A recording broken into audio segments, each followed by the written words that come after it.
ಮೊದಲು ಮೇಷರಾಶಿ. ಮೇಷರಾಶಿಯವರಿಗೆ ಈ ದಿವಸ ವಿಚಿತ್ರವಾದರೂ ಸತ್ಯ ಅನ್ನುವ ಹಾಗೆ ಹಣ ಖರ್ಚಾಗಬಾರ್ದು, ಎಲ್ಲ ಕೆಲಸಗಳು ಆಗಬೇಕು, ಎಲ್ಲ ವ್ಯವಸ್ಥೆಯೂ ಆಗಬೇಕು ಅನ್ನುವಂತಹ ಮನೋಭಾವ ಹೆಚ್ಚಾಗಿರುವಂಥದ್ದು. ಯಾವುದಕ್ಕೂ ಕೂಡ ಕೈಬಿಚ್ಚಿ ಹಣವನ್ನು ಖರ್ಚು ಮಾಡುವಂತಹ ಮನಸ್ಸಿರೋದಿಲ್ಲ. ಆದರೆ ಎಲ್ಲ ಅನುಕೂಲತೆಗಳು ಆಗಿರಬೇಕು ಅನ್ನುವಂಥದ್ದು ನಿರೀಕ್ಷೆ.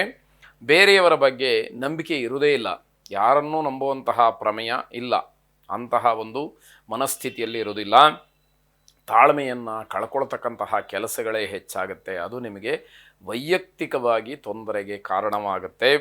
ಸಮಾಜ ಯಾವುದನ್ನು ಒಪ್ಪಿಕೊಳ್ಳುತ್ತೋ ಅದನ್ನು ನಿಮ್ಮ ಮನಸ್ಸು ಒಪ್ಪೋದಿಲ್ಲ. ಯಾವುದು 10 ಜನಕ್ಕೆ ಸರಿ ಅಥವಾ ಒಳ್ಳೆಯದು ಅಂತ ಹೇಳಿ ಅನಿಸುತ್ತೋ ಅದು ನಿಮಗೆ ಬೇಡ ಅಂತ ಅನಿಸುತ್ತೆ.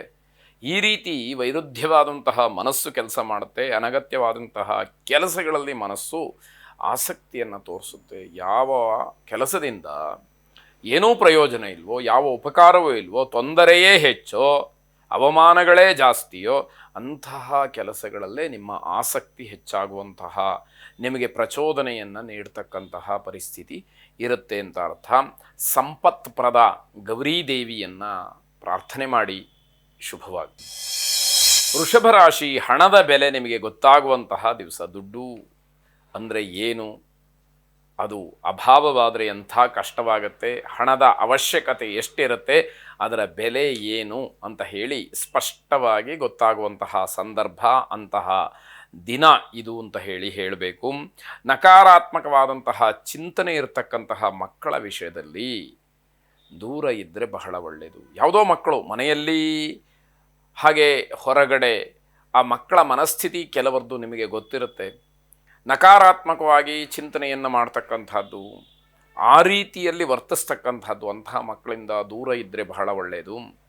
ಆ ಮಕ್ಕಳ ಸಖ್ಯವನ್ನು ಬೆಳೆಸೋಕ್ಕೆ ಹೋಗಿ ನೀವು ವೈಯಕ್ತಿಕವಾಗಿ ತೊಂದರೆಯನ್ನು ಮಾಡಿಕೊಳ್ಳುವಂಥದ್ದಾಗತ್ತೆ. ಅದು ಬೇಡ ಅನ್ನುವಂಥದ್ದು. ಚಿಕ್ಕ ಮಕ್ಕಳ ಚರ್ಮಕ್ಕೆ ಸಂಬಂಧಪಟ್ಟ ಹಾಗೆ ತೊಂದರೆಗಳು ಕಾಣಿಸ್ಕೊಳ್ಬೋದು. ಮಕ್ಕಳಿಗೆ ತಮ್ಮ ಕೆಲಸ ಹೆಚ್ಚಾಗತ್ತೆ. ಇದರಿಂದ ಪೋಷಕರ ಗಮನ ಬೇರೆ ಕಡೆ ಹೋಗುತ್ತೆ. ಮಕ್ಕಳು ತಮ್ಮದೇ ಆದಂತಹ ರೀತಿಯಲ್ಲಿ ವರ್ತಿಸ್ತಾರೆ. ಪೋಷಕರಿಗೆ ಇದರ ಬಗ್ಗೆ ಗಮನ ಇರೋದಿಲ್ಲ. ತೊಂದರೆ ಆಗುವಂಥದ್ದು ಸಹಜವಾಗಿರುತ್ತೆ. ಬೇರೆ ವ್ಯವಸ್ಥೆಗಳು ಎಲ್ಲವೂ ಕೂಡ ಸರಿಯಾದಂತಹ ಸಮಯಕ್ಕೆ ನಿಮಗೆ ಸಿಕ್ಕದಲ್ಲೇ ತೊಂದರೆಯನ್ನು ಅನುಭವಿಸ್ತೀರಿ, ಎದುರಿಸ್ತೀರಿ ಎನ್ನುವಂಥದ್ದು. ಯಾವುದೋ ಒಂದು ಕೆಲಸವಾಗಬೇಕಾಗಿರುತ್ತೆ, ಅದಕ್ಕೆ ಪೂರಕವಾದಂತಹ ವ್ಯವಸ್ಥೆಗಳಾಗಬೇಕಾಗಿರುತ್ತೆ. ಯಾವುದೂ ಕೂಡ ಸಕಾಲದಲ್ಲಿ ಆಗದೇ ಇರತಕ್ಕಂಥದ್ದು. ನಿವೃತ್ತ ಜೀವನವನ್ನು ನಡೆಸ್ತಾ ಇರ್ತಕ್ಕಂಥವ್ರಿಗೆ ಸ್ಥಾನಪಲ್ಲಟದ ಭಯ ಹೆಚ್ಚಾಗುವಂಥದ್ದಿರುತ್ತೆ. ಆಹಾರ ಸಕಾಲದಲ್ಲಿ ಸಿಕ್ಕದಲ್ಲೇ ಶಾರೀರಿಕವಾಗಿ ಸ್ವಲ್ಪ ಸುಸ್ತು ಅಥವಾ ಸಮಸ್ಯೆ ಅನ್ನುವಂಥದ್ದು ಆಗಬಹುದು ಅನ್ನುವಂಥದ್ದು. ರಾಜರಾಜೇಶ್ವರಿಯನ್ನು ಪ್ರಾರ್ಥನೆ ಮಾಡಿ ಎಲ್ಲ ಅಸಂಬದ್ಧವಾದಂತಹ ಏನು ಪರಿಸ್ಥಿತಿಗಳಿದೆ ಅವೆಲ್ಲವೂ ಕೂಡ ದೂರವಾಗಲಿ, ಆದಷ್ಟು ಸೌಖ್ಯ ಸಿಕ್ಕಲಿ ಅನ್ನುವಂಥದ್ದು ಶುಭವಾಗಿ. ಮಿಥುನ ರಾಶಿ, ಮಾನಸಿಕವಾಗಿ ಹಿಂಸೆ, ಆರ್ಥಿಕವಾಗಿ ಹಿಂಸೆ ಎರಡೆರಡೂ ಕೂಡ ಒಟ್ಟಿಗೆ ತೊಂದರೆಯನ್ನು ಕೊಡ್ತಕ್ಕಂಥದ್ದು, ಎರಡೂ ಕೂಡ ಒಟ್ಟಿಗೆ ನಿಮ್ಮನ್ನು ಕಾಡುವಂಥದ್ದಾಗುತ್ತೆ.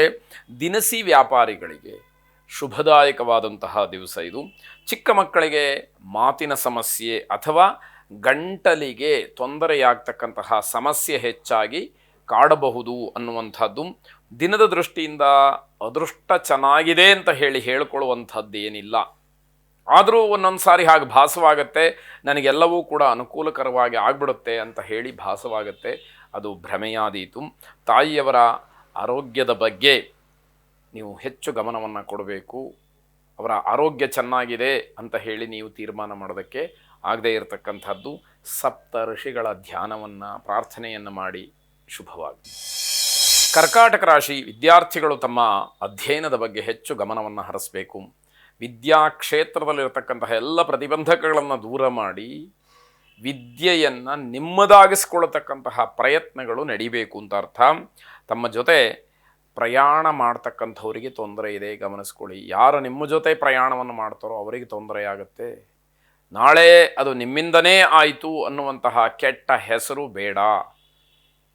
ಯಾರನ್ನೂ ಕೂಡ ನಿಮ್ಮ ಜೊತೆಯಲ್ಲಿ ಕರ್ಕೊಂಡು ಹೋಗುವಂಥದ್ದು ಅಥವಾ ನಿಮ್ಮ ಜೊತೆಯಲ್ಲೇ ಬನ್ನಿ ಅಂತ ಹೇಳಿ ಬಲವಂತ ಮಾಡ್ತಕ್ಕಂಥದ್ದು ಯಾವುದೂ ಕೂಡ ಬೇಡ ಅಂತ ಅರ್ಥ. ಖರೀದಿಯ ಬಗ್ಗೆ ಹೆಚ್ಚು ಕಾಳಜಿಯನ್ನು ವಹಿಸ್ತೀರಿ. ಸಾಲ ಮಾಡ್ತಕ್ಕಂಥದ್ದು ಬೇಡ. ಇದರಿಂದ ಕುಟುಂಬದಲ್ಲಿ ಗಲಾಟೆಗಳು ಆಗುವಂತಹ ಸಾಧ್ಯತೆ ಹೆಚ್ಚಾಗಿರುತ್ತೆ. ವಾಹನ ಚಾಲನೆಯಲ್ಲಿ ತುಂಬ ಜಾಗರೂಕತೆಯನ್ನು ವಹಿಸಬೇಕು. ಅದೃಷ್ಟ ಚೆನ್ನಾಗಿಲ್ಲ, ನಾನು ಪ್ರತಿನಿತ್ಯವೂ ವಾಹನ ಚಾಲನೆ ಮಾಡೇ ಮಾಡ್ತೀನಿ, ನಾನು ಅಷ್ಟು ದೂರ ಹೋಗಿದ್ದೀನಿ, ಇಷ್ಟು ದೂರ ಹೋಗಿದ್ದೀನಿ, ಇವೆಲ್ಲ ಪ್ರಶ್ನೆಗಳು ಇದ್ದೇ ಇರುತ್ತೆ, ಇವೆಲ್ಲ ಅನುಭವದಲ್ಲಿರುತ್ತೆ. ಆದರೆ ಗ್ರಹಗತಿ ಚೆನ್ನಾಗಿಲ್ಲ ಅಂತಾದಾಗ ತೊಂದರೆಗೆ ಎಷ್ಟೊತ್ತು ಬೇಕು, ಕ್ಷಣಾರ್ಧದಲ್ಲಿ ತೊಂದರೆ ಆಗ್ತಕ್ಕಂಥದ್ದು. ಅದರಿಂದ ಎಚ್ಚರಿಕೆಯನ್ನು ವಹಿಸಿ ಅನ್ನುವಂಥದ್ದು. ಅಗ್ನೇಶ್ವರ್ಯ ಮಂತ್ರವನ್ನು ಶ್ರವಣ ಮಾಡಿ ಯಾವ ಆಪತ್ತುಗಳಿದ್ದರೂ ಕೂಡ ದೂರವಾಗಲಿ, ಮನಸ್ಸಿಗೆ ಸಮಾಧಾನ, ನಿಧಾನದ ಭಾವನೆ ಮನಸ್ಸಿಗೆ ಬರಲಿ. ಶುಭವಾಗಿ.